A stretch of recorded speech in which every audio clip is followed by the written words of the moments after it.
Curious George and the Firefighters by Margaret and H.A. Rays. Published by Walker Books.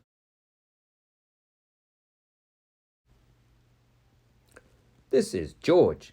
He was a good little monkey and always very curious. Today George and his friend, the man with the yellow hat, joined Mrs. Gray and her class on their field trip to the fire station. The fire chief was waiting for them, right next to a big red fire engine. "Welcome," he said, and he led everyone upstairs to begin their tour. There was a kitchen with a big table, and there were snacks for everyone. The fire chief told them all about being a firefighter.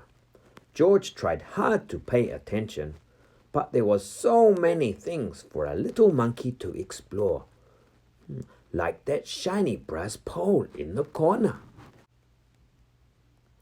Why, it went back downstairs. There was the great big fire engine. There was a map of the city.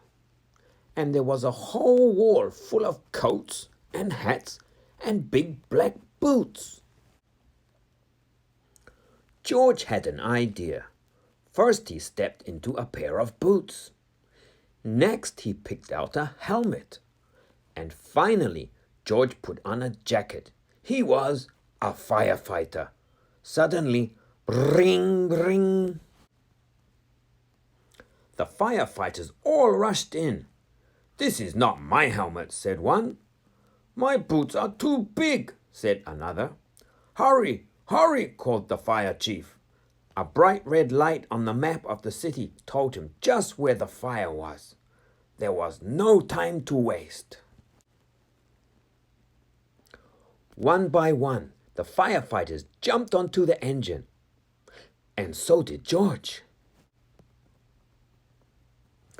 The fire engine with all the firefighters sped out of the fire station, and so did George.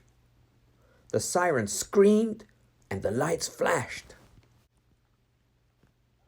The engine turned right, then it turned left.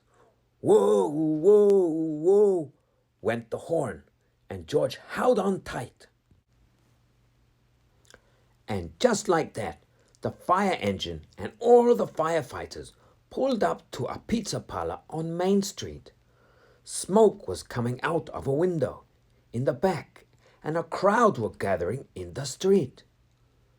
"Thank goodness you're here," cried the cook. The firefighters rushed off the truck and started unwinding their hoses.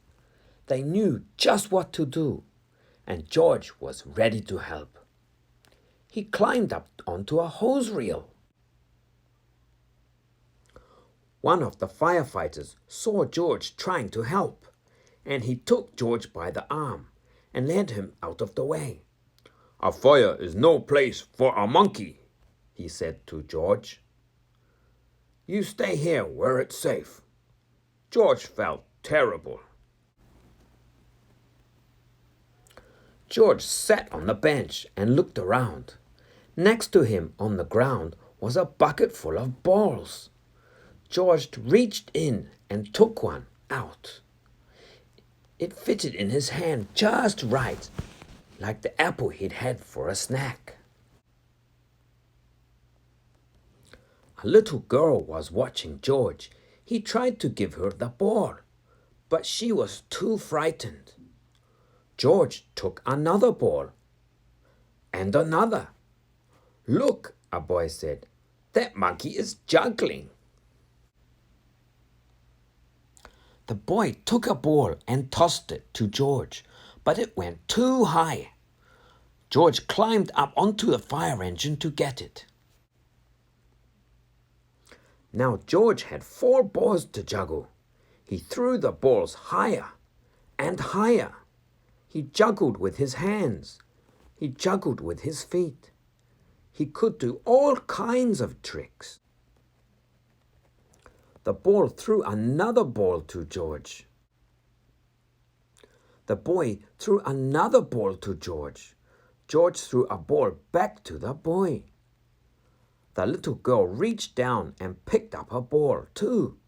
Soon, all the children were throwing and catching back and forth.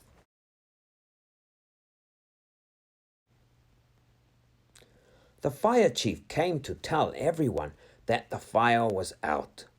Just then, the little girl laughed and said, "Look, Mummy, a fire monkey." "Hey," called the fire chief, "what are you doing up there?" "What a wonderful idea," the little girl's mother said to the fire chief. "Bringing this brave little monkey to help children when they're frightened." "Oh," the fire chief said, "well, thank you." Before long, the fire engine was back at the fire station, where a familiar voice called, "George!" It was the man with the yellow hat. "This little monkey had quite an adventure," said one of the firefighters. "Is everyone all right?" asked Mrs. Gray. "Yes, it was just a small fire," said the fire chief, "and George was a big help." Now, the field trip was coming to an end, but there was one more treat in store. All the children got to take a ride around the neighborhood on the shiny red fire engine, and they each got their very own fire helmet, even George, and it was just the right size for a brave little monkey.